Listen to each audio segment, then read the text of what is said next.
Bonjour Cécile, bonjour Patrick, bonjour à tous. Dans votre édito politique ce matin, Thierry, vous revenez sur l'enlisement du débat sur la réforme des retraites à l'Assemblée nationale. Oui, parce qu'on aurait pu espérer qu'après le blocage du pays, après une crise sociale sans précédent, qu'après avoir raté dans un premier temps la pédagogie de son projet de réforme, le président de la République et le gouvernement allaient profiter de la deuxième phase du débat pour tenter de clarifier les choses. L'arrivée la semaine dernière au Parlement du projet de loi instituant en France une retraite universelle à points aurait donc pu être l'occasion d'expliquer clairement les bases de la réforme et surtout l'occasion de répondre aux critiques en montrant que les arguments des syndicats étaient infondés.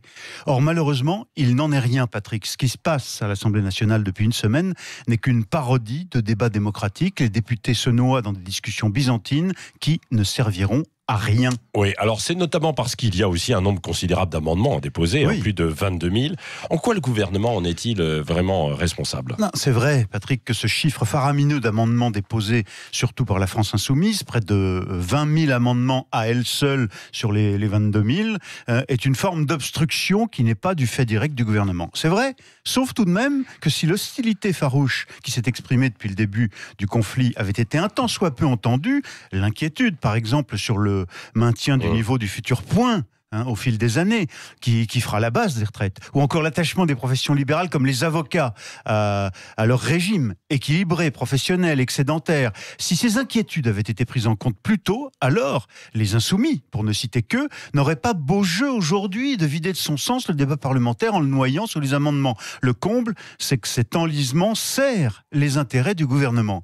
Car alors qu'ils devaient en finir vendredi soir, les députés de la commission spéciale chargée d'étudier ce projet n'ont discuté que 18 des 65 articles que comporte le projet de loi. Et comme ils n'auront sans doute pas le temps d'aller au bout des articles à l'échéance qui sera fixée par l'agenda parlementaire, eh bien ce sera le projet de loi original, sans aucun amendement adopté, qui sera discuté et sans doute voté en séance plénière dans l'hémicycle. Vous imaginez, c'est complètement fou. Retour à la case départ. Le débat parlementaire aura donc été vide de sens. Oui, mais vous ne croyez pas que chacun a sa part de responsabilité quand même dans cette situation ? Alors, disons qu'il y a au moins 3 facteurs qui expliquent cette situation. Oui, d'abord, le peu d'expérience politique des députés En Marche. Ils n'ont pas su accompagner la réforme, exiger plus de rigueur de la part du gouvernement.